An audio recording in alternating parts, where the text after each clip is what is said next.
Ladies and gentlemen, boys and girls, children of all ages, welcome to Robert's Sports Show from the independent scene to the main event of WrestleMania. Alright, the Wrestle Kingdom, New Japan Pro Wrestling, Wrestle Kingdom 19 review. Got off of NJPW World earlier today. Great show this morning, got up Central Time Zone 2 a.m. Was able to watch the show. Again, top to bottom, really good show. Obviously, we've seen better overall matches at some of the Wrestle Kingdoms in the past, so there's no just barn burners, the greatest match in history of pro wrestling that happened. But we had a couple matches that were definitely over 4-star. A couple of really good storytelling matches, I thought at least. Alright, so the first match was the pre-show match. It was the number one contendership for the IWGP World Heavyweight title, the New Japan Rambo match. Now, the participants were not announced ahead of time. So on the preview, I talked about a couple surprises I wanted to see. Obviously, those didn't happen. Of the 10 matches on this card, on the preview, I ended up picking 7 out of the 10. Obviously, the Rainbow not having the participants, I missed that. But of the main card, I picked 7 of 9. So I thought I was pretty proud of that. Just the women's title, and then the LIJ match with Naito and Hiromu, missed that one. But other than that, nailed them all. So that was pretty cool. So the Rambo was Hirooki Goto, Zayne, Great Khan, Hiroshi Tenzan, Josh Barnett, KENTA, Oleg, Boltin, SANADA, Kojima, Taichi, Makabe, Honma, Tomohiro, Ishii, Toru, Yano, YOSHI-HASHI, Yuji, Nagata, and Takahashi was the Rambo match. Participants, it came down to Goto and Great Khan, and Goto ended up winning, so he's the number one contender for the World IWGP World title. I ended up giving that 3 1/4. It lasted 34 minutes and 35 seconds. The first match on the card was for the IWGP Junior Heavyweight Tag Team Championships in a ladder match. We had the champions coming into the show, the Intergalactical Jet Setters Kevin Knight and Kushida taking on the Bull Club War Dogs, Clark Connors and Drilla Maloney taking on Catch 22, Francisco Akira and TJP, and then the Junior Tag League champions, the Ichiban Sweet Boys, Feta Judy, and Robbie Eagles, part of TMDK. So it was a ladder match. So we got ladders, we got all that. We had a couple tables to get involved. It was almost a TLC match, no chairs though. But Thrilla Maloney did a dive on the drill driver on Kushida through a table, which was sick, and Kushida just died. Kira off of staying on the ring apron, comes off of TJP's shoulders, through putting Maloney through a table after he did the drill driver on Kushida. Robbie Eagles did a 450 off the top rope on so yeah, Clark Connors laying on the ladder, because they had the famous ladder spot between the ladder and the ropes. Ladder's laying across there. Clark Connors laying on that. Robbie Eagles is a 450 on him through that ladder. Top of the ladder, Robbie Eagles goes through a ladder when he comes off of it. Kevin Knight off the top of the ladder on the Drill Maloney. Maloney pushes the ladder. It was laying on the canvas when the ladder was over top of him, and Kushida's climbing the ladder, and Drill Maloney pushes the ladder up from laying on his back and pushes it over. Now, yes, this wasn't the greatest ladder match of all time. There were some botched spots. The end of it didn't make a whole lot of sense. You had, I think it was Akira, climbing the ladder and turned for no reason, and just almost had the belts, and was nah, I'm not going to get the belts right now. And which led up to Ichiban Sweet Boys, Fujita getting the title, and they made a big deal about him first title in New Japan. So it's kind of wonky into it. You didn't have that clear cut, just like, oh my God, we beat everybody down, we're climbing the ladder, we got this, and get the title. You kind of had somebody at the top kind of bow out and kind of, yeah. So due to that, and again, a little bit of sloppiness, ended up giving it 3 3/4 star. Next up, we had the IWGP Women's title on the line. We had champion Mayu Iwatani taking on Azim. In the preview, I actually thought they were going to take the title off of Iwatani. She has held that title 617 days. So I'm like, you know what? New Japan likes to kind of change the titles up, especially a lot at Wrestle Kingdom. If you look back at the history, a lot of the titles will change at Wrestle Kingdom. They didn't, though, and this match actually was fairly short, I thought. 8 minutes, 46 seconds. And Mayu Iwatani did a power driver and then a really cool looking moonsault. Azim kicked out, and then a really tight dragon suplex, which legit dragon suplex. I need to watch more Stardom. Holy crap! And then Iwatani ended up retaining her title, 3.5 star on that one. Next up, we have the New Japan Pro Wrestling World Television title on the line in a fatal 4-way. We had champion Ren Narita taking on Jeff Cobb, El Phantasmo, and Owani. Overall, this match was one of the best matches on the card, I thought. Phantasmo does his, walks the ropes, he comes in the turnbuckle, walks across the ropes, he's got an arm with whoever he's wrestling, and then he does a move. Well, Cobb ended up pushing him off. When he pushed him off, he just dove backwards onto everyone else. And then Cobb thought, big man can fly too, right? So Cobb backed into the ropes, flies and does a dive on the outside onto everyone. Jeff Cobb ended up, El Phantasmo came off of the rope. Cobb caught him like a baby. Does his side slam on him. Owa did freaking Rhea Owa. He is as powerful as Jeff Cobb. He did a gut wrench powerbomb on Jeff Cobb and got Cobb up. Was able to put him down. Narita, obviously part of Bullet Club, has his board with him. Goes to use the board. Uses it on several people. Cobb ended up getting a hold of it and breaking it into half.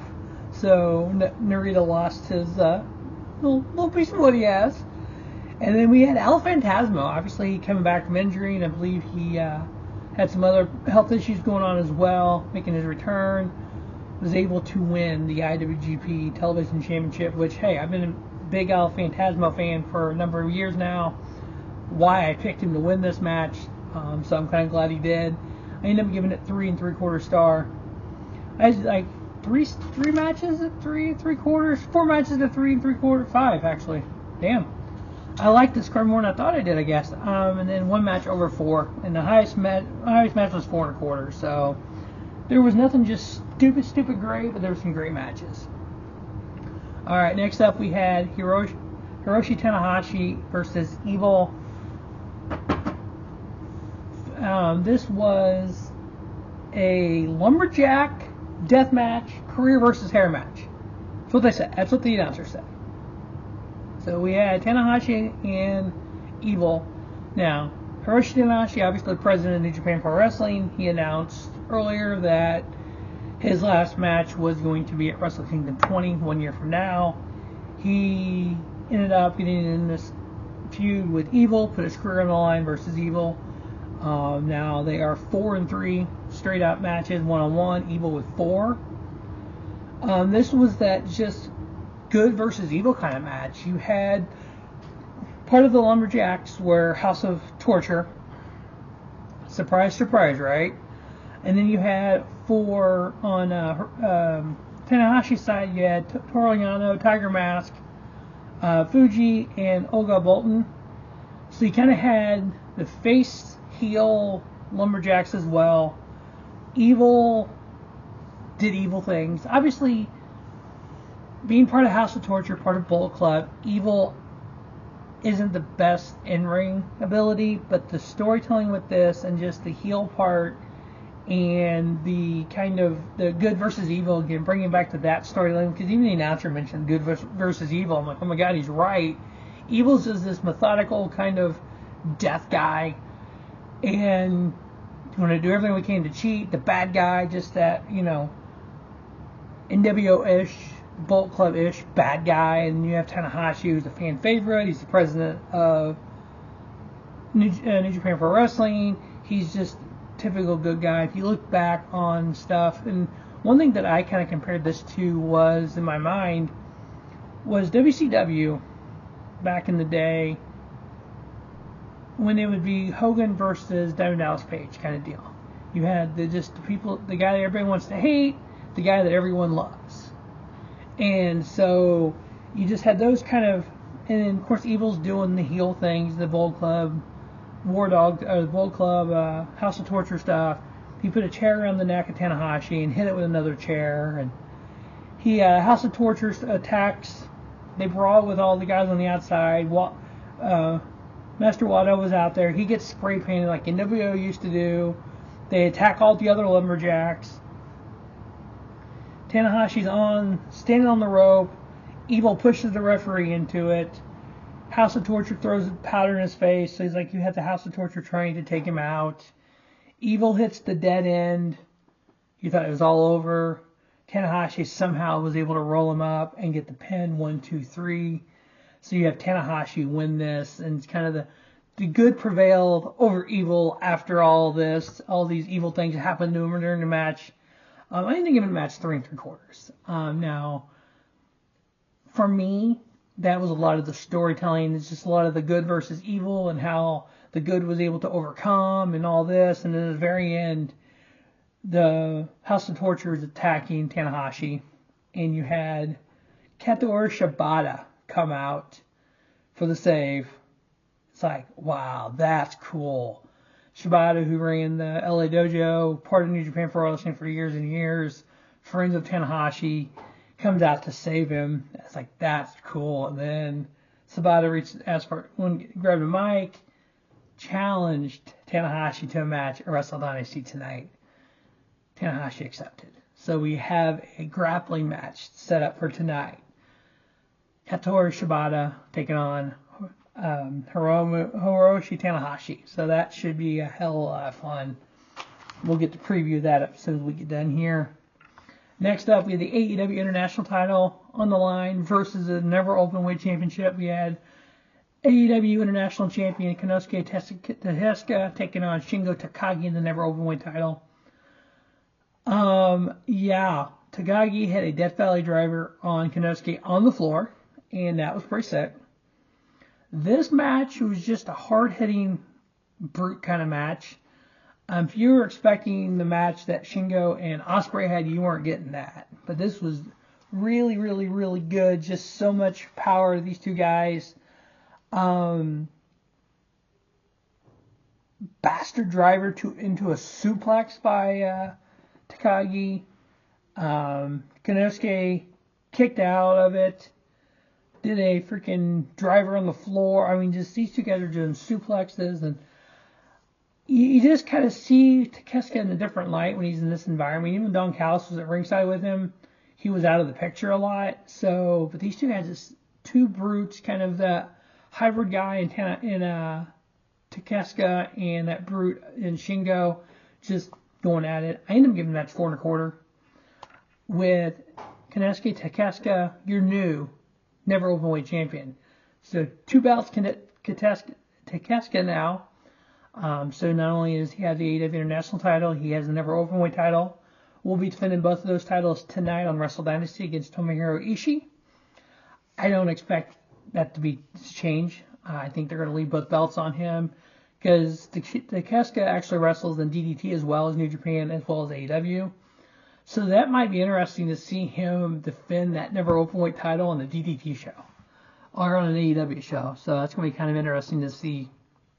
Next up, we have the IWGP Junior Heavyweight title line. Champion Doke taking on El Desperado. This match was actually really short. 5 minutes and 23 seconds. It was stopped due to injury. El Desperado went on the top rope. Doki did a huge dive. When Doki dove, he ended up hitting against Desperado against the barrier on the outside. And Doki hit his arm, his elbow and arm on the floor, all of his weight on it.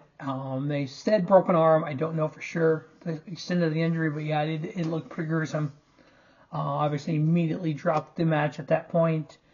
I didn't realize title changed hands on referee stoppage, so that was kind of a weird spot to me. Don't know if it was officially a count out or exactly how they ended up doing that, but yeah, El Desperado, your new IWGP Junior Heavyweight champion. So that was kind of weird, but hopefully Doki will be okay. I didn't get a match 2.5 just because of the way it ended and everything. I was hoping for obviously a little bit longer match to have a better match, but then we had the IWGP Global Heavyweight title line. We had champion David Finlay taking on Yota Shuze. Shuze did a backflip dive to the outside, which actually looked pretty cool. Finlay puts Yota through a table behind the barrier because it was over by the announce area. There was a table.